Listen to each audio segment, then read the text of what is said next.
Well, it's Friday, and you all know what that means. As you know, we have New Japan Pro Wrestling here in the States for Fighting Spirit Unleashed.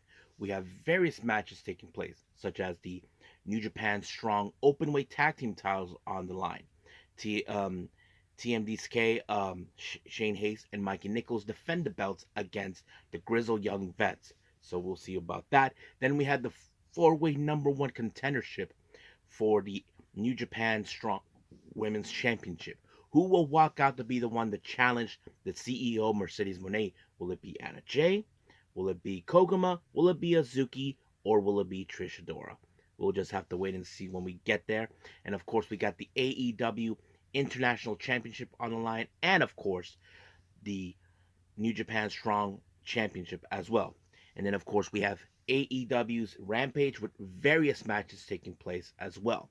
And then, of course, we're going to see who levels up on this latest episode of NXT Level Up. And then we cap up our episode with some news updates to give you guys updates on what's been happening in the world of pro wrestling, such as what events the promotions are throwing out, who's booked, what matches are set, including developments that are happening in the world of pro wrestling as we speak. So, let's get ready for another episode of Deleted Wrestle Zone.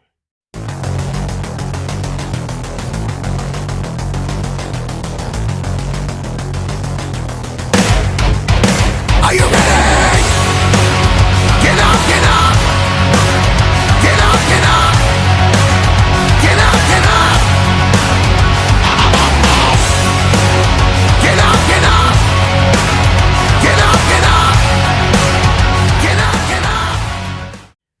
Hey everyone, welcome to Deleted Wrestle Zone, all things that is pro wrestling with AEW, NXT, New Japan Pro Wrestling, TNA, the National Wrestling Alliance, various promotions, wrestlers, matches, and championships.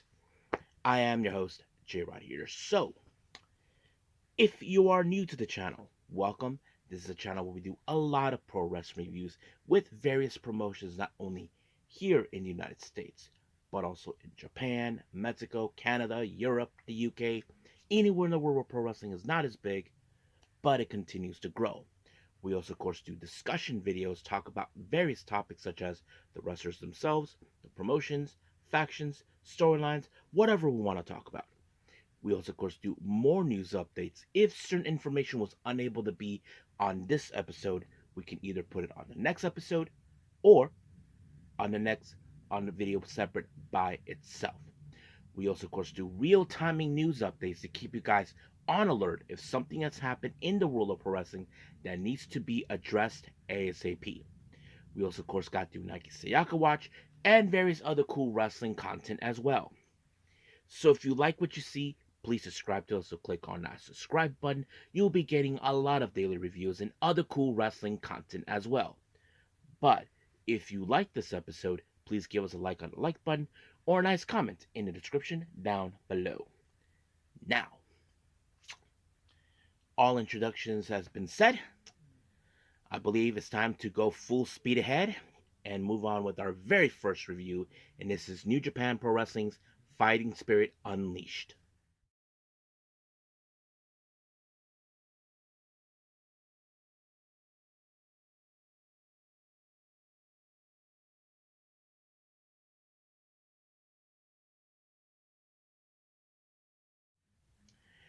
Okay, dokie. So let's begin with our very first review.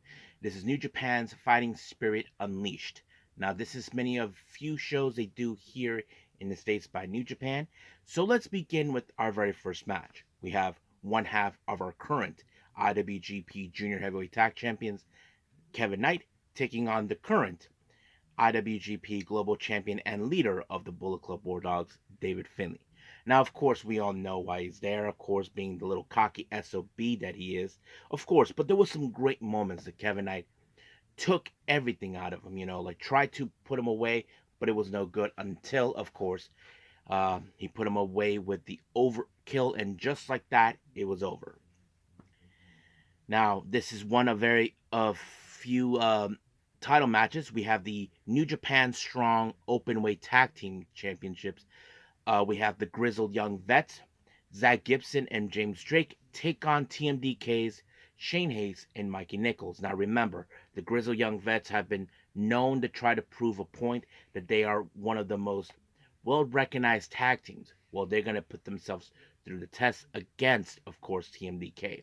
So you would think they would did everything in their power to put them away, but however, a dirty tactic was played by James Drake when he used his scarf to choke out Shane Hayes, and that gave, of course, Zach Gibson to put away. Well, they did a little high and low moment, but it was Zach Gibson who pinned Shane Hayes to become our brand New Japan Strong Openweight Tag Team Champions. So, but the real question we ask ourselves after this, who will be their opponents? Well, that answer will be told later, so we'll get to that. Now, this is part 2 of this match, Mustafa Ali versus Lio Rush. Now, last time we saw this, now remember, Mustafa Ali goes out saying he is the best Super Junior, not to mention complaining like a little bitch about not being invited to the Super Junior, to the best of the Super Juniors and all that. But Lio Rush hasn't forgotten the loss he went through. But the obvious question we ask ourselves, does lightning strikes twice? Well, you would think it would, but however, it was Lio Rush that walked away with the win when he applied the final hour, and just like that, now it's 1-on-1. So, who knows what Mustafa Ali would do? I wouldn't be surprised if he does a rubber match against him, but we'll see. Now, our next match, this is a 2-out-of-3 falls match, but here's the interesting part. Each fall has this type of wrestling match. Our first round was a tables match. So the idea, you know how it is. You put the person through the table.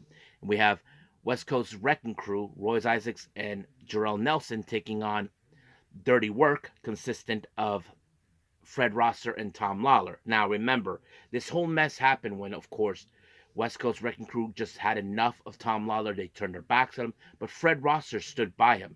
Not only because he needed friends, because he needed someone to watch his back. And of course, enemies become friends, and that sort of thing. However, the first round went to Dirty Work, all thanks to Tom Lawler when he put, of course, Jarrell Nelson through the table.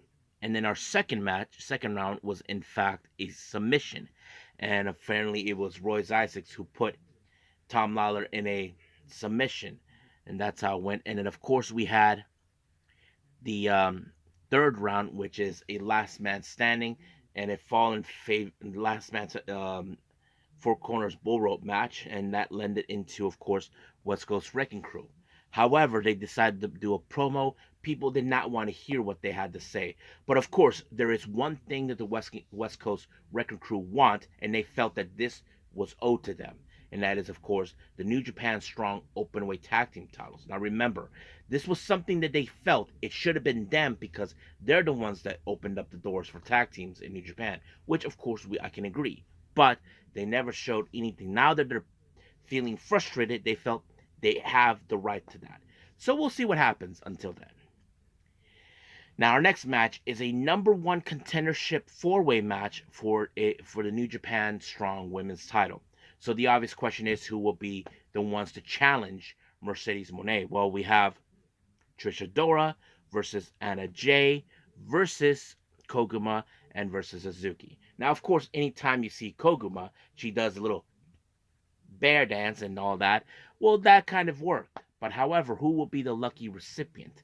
However, in this case, it was Azuki who was the lucky recipient, who put, of course, Trish Adora in the Maha straw, and just like that, it was over. However, while Azuki celebrated her win, well, the CEO made her appearance, of course. Now remember, this is not the first time that Azuki has ever confronted Mercedes Moné. If you guys remember, it was in fact Mercedes Moné who was in a triple threat match for the title between Azuki and Azumi, which Mercedes Moné actually that was for the IWGP Women's title, currently held by Maya Iwatani. So that's basically where we're going down.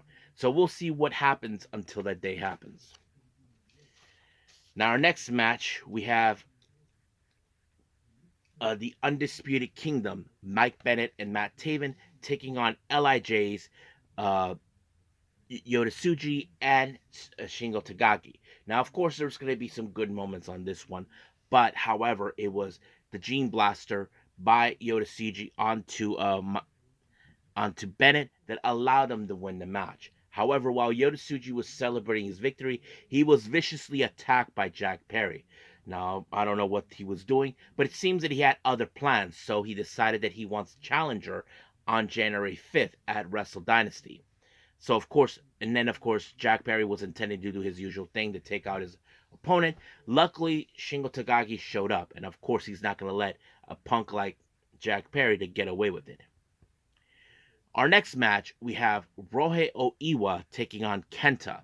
Now, of course, Kenta being the biggest prick that he is, of course, he was going to use dirty tactics to get away with it. And he did. He actually poked the eyes out Oiwa, but Oiwa was able to counter a reverse inside cradle to pick up the win. And of course, like the old saying goes, a loser can't stand a winner. Well, Kenta being the sore loser, decided to retaliate against him. So we'll see what happens down the road between those two. Our next match, we have Tomohiro Ishii and Shota Umino taking on TMDK's Bad Dude Tito and Zack Sabre Jr. So, of course, remember, Shota Umino and Zack Sabre Jr. will be facing each other at Wrestle Kingdom for the IWGP World Heavyweight title. So, however, this ended with, of course, a bigger momentum for Shota Umino when he applied the Death Rider onto Bad Dude Tito and winning the match. However, during the post match, apparently Jon Moxley sent a video. He heard what Shota Umino said about him, saying that he wants to challenge him. But of course, Jon Moxley feels that he's not going to have it, so he's going to send an emissary to deal with him. So we'll see what happens. But Shota Umino said this, that he doesn't care if it's Yuta, he doesn't care if it's Claudia or Pac. But he did say something, and I don't know what the AEW fan base would think, but he told him, F you, Jon Moxley. So, yes, that was what he said to him. So, many people were saying, yeah, that's what we wanted to hear. So, we'll see what happens. Now, our next match, we have the AEW International Championship match, Konosuke Takeshita versus TJP. You can tell this match was a brutal match. You wouldn't expect it. I mean, TJP, as you know, is a junior heavyweight competitor, but somehow he was able to hold his own until, of course, a super Falcon arrow that put him away, allowing for Takeshita to retain the belt. However, during the post match, he decided, he wants to defend the AEW International Championship at the Tokyo Dome. But the real question is, who was going to be his opponent? Well, no one showed up. Well, it was Shingo Takagi who answered the call. But this time, Shingo had a better idea. He thought all or nothing. So basically, he's putting the Never Openweight Championship on the line as well. So that's something I think many of us are going to see what's going to take place. But I can't wait to see where that leads us. Now, our next match, which is our main event, is the New Japan Strong Openweight Championship. Kosa Fujita taking out the loudmouth crybaby Gabe Kidd. Some of you may ask me, why do I call him a loudmouth crybaby? He talks too much. He thinks he's the shit. That's the reason I call him a big crybaby. That's why he needs big ass diapers. That's why. However, Kosa Fujita, I have to say, he was amazing. Much like what we saw with many wrestlers who were in a junior heavyweight division, they pulled off a pretty good match. But however, it only took about a couple of power drivers for Gabe Kidd to put away Kosa Fujita in order to retain the belt. However, being the biggest a-hole that he is, he decided to, of course, take out Kosa Fujita. But thank God Oiwa, who has the balls of steel, decided to protect his own teammate. And then Kenta decided to show up to help him out, but Oiwa decided to took out the trash, and then he declared himself as the next winner. So basically, we're seeing TMDK are making plays. As you know, we have the IWGP title. Hopefully soon, maybe the IWGP Junior Heavyweight Tag Team titles. If Oiwa wins the New Japan Strong, well, that's something we will see down the line. But for now, we'll leave things as it is and move on with AEW Rampage.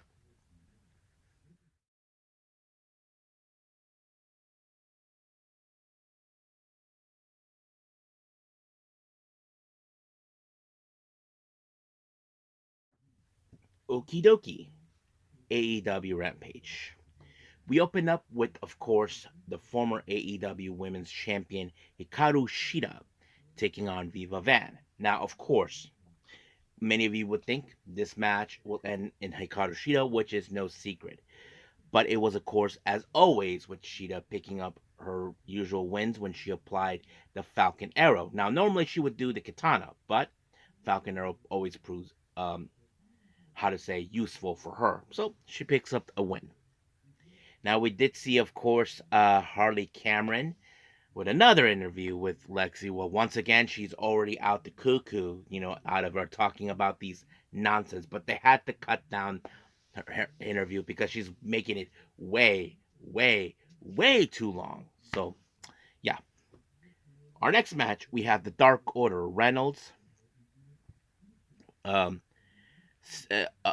Alex Reynolds, and John Silver versus the Infantry, Bravo and Dean versus the Undisputed Kingdom, Bennett and Taven. Now, so we have a three-way tag match. Now, of course, this is a bit of a momentum for many tag teams who will be the next competitors that challenge our newly crowned tag champions, Private Party. This was something in the top of the discussion for a while now. So, who will be most likely be that team? Well, in this case, it turned out to be none other than Undisputed Kingdom when Taven pinned Alex Reynolds. However, of course, they were attacked by Brian Cage and Lance Archer. As you know, they're also making a play for the tag team titles as well. Now, during an interview, Taven and Bennett's comrade, Roderick Strong, was having an interview with Lexi. He was talking about what transpired with Bennett and Archer, and then talked about Bennett and Taven, and then talked about Brian Cage, and Lance Archer. But however, he actually was visited by none other than Jake the Snake Roberts. Now, many of you may wonder why. Well, that's easiest. Remember, Beast Mortos is part of the La Facción Ingobernable. He does not like, of course, Roderick Strong getting in the business, but he was trying to reason with them, saying that they're homies. But of course, uh, Roberts doesn't give a damn. So if I'm you, Roderick Strong, I will steer clear from Roberts because you don't want to get snaked. That's the last thing you need. Now, our next match, we have Top Flight.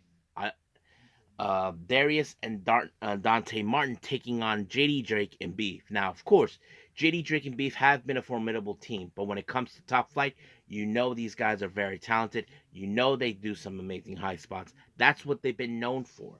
But however, it was an impressive combination DDT that they applied on Beef, and then Darius Martin was the one that picked up the win. However, their own teammate, Lio Rush, made his way to the ring, taking on Commander. Now remember, this was not the first time these two have met. Commander won last time, so that is, you can say that maybe this is a bit of a rubber match. Well, it kind of did, but it was Lio Rush with the final hour that put away a Commander, now evening the score between them, going 1-on-1. So we'll see what happens until then. But for now, let's move on with our last and final thing, news updates.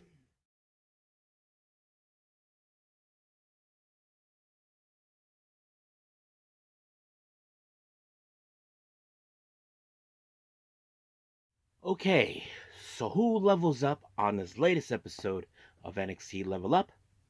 Let's find out. Our first match, we have Danny Palmer versus Kayla Armstrong. Now remember, Danny Palmer was out for quite some time due to an injury she obtained, and now she's back. However, we ask ourselves, okay, now that she's back, we know she had a return match against her BFF, Soruka, but how will things transition now? Well, you would think that she had more experience, but the one thing you need to understand is her ring rust. That's one of the things that plays out. However, she has to face against much stronger individual, Kylie Armstrong, but it was Danny Palmer with the, I don't know what to call it, but I like to call it the corkscrew moonsault, which was a definitive factor for her to pick up the win. Now, ahead of the main event, Sarah decided to interview, of course, Shiloh Hill, Cutler James, and of course, Dia Lennox. Now remember, These guys are victims of the hands of none other than the Gallus boys. Now remember, Gallus believes people like them are taking opportunities that Gallus felt they're the ones who mostly deserve. But this time, each of them have faced them before, either individually or in a tag team match. But now, this is a six-man tag match, or should I say 3 versus 3. So that's something common, but we will see where that goes. But as for the Gallows boys, they are trying to prove their point, saying that rookies like them should know their place. Well, let's see if they can.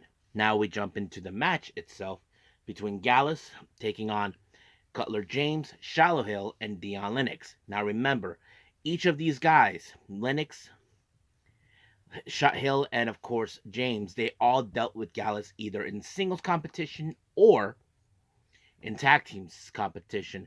So a lot of things could have happened. But however, the most interesting moment is when Cutler James took a bullet for Dion Lennox, allowing for Lennox to apply a schoolboy onto Joe Coffey, and just like that, it's over. It put up a big difference. However, I wouldn't be surprised if the Gallus boys are determined to get retribution for that loss. Well, we'll see where that goes. But for now, we'll just leave things as it is with NXT Level Up, and we'll see what happens down the road with Lennox, Hill, and James if Gallus decide to get another opportunity against them. But for now, we'll end things here with all reviews. Let's move on with news updates.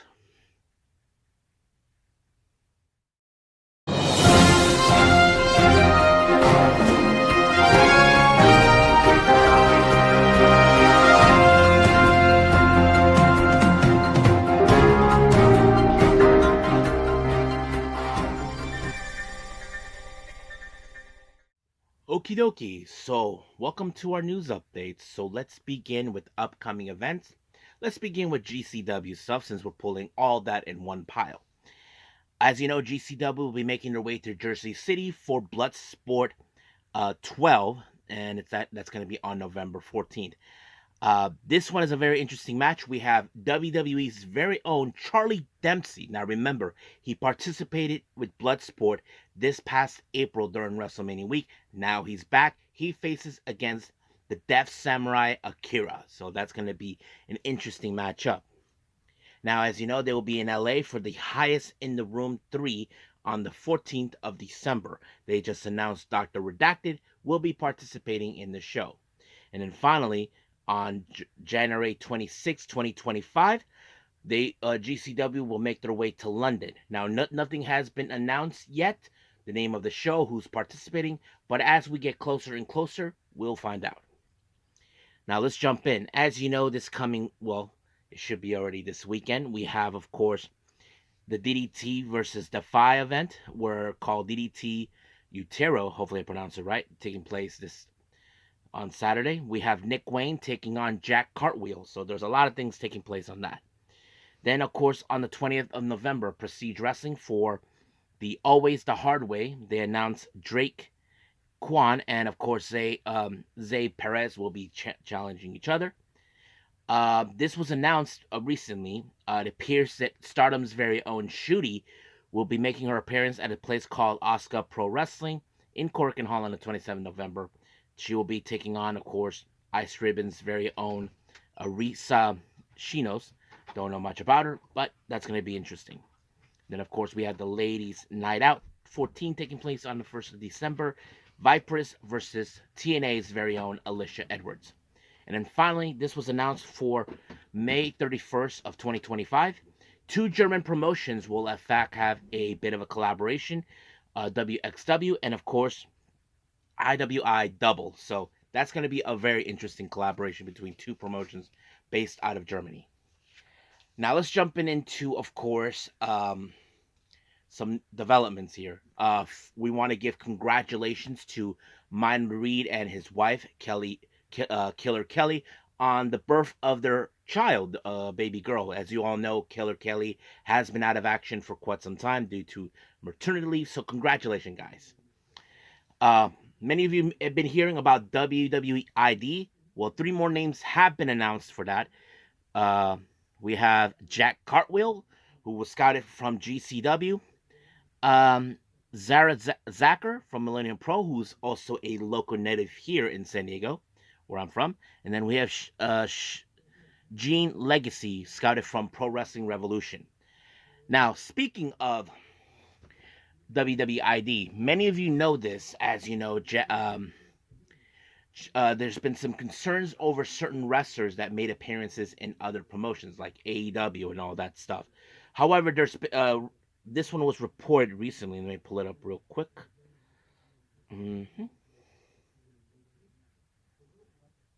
Okay, this is what was told by Post Wrestling. I'm not sure if it's 100%.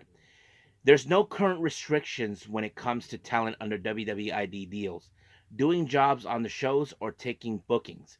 When asked about AEW extra work, it was said that W will not prevent talent from taking those bookings. So what they're saying is that they're allowing wrestlers who are, of course, on the WWE, they are allowed to, of course, participate in bookings with AEW. I mean, I seen Jack Cartwheel made a few times, which is obvious. But yeah, that's pretty much, so they're giving that permission. So I think that's pretty much it. What we have for our news updates. Let's just call it a day. Well, I hope everybody enjoys this episode. Coming up, as you all know, we will have AEW Collision. I did hear there's a New Japan show, which is in Anjo, which is the hometown of Tam Nakano. I don't know I'll be able to see that, but we do have a latest Stardom event coming up as well. So is Sendai Girls, which we continue with more of the Meiko Satomura retirement tour, which will end by April of 2025. So we'll get there. But for now, the priority is, of course, AEW Collision, but we'll see how the day will turn out. So stand by for the next episode. If there's any news updates coming up, I will in fact put those on post as soon as possible, and whatever comes in our way.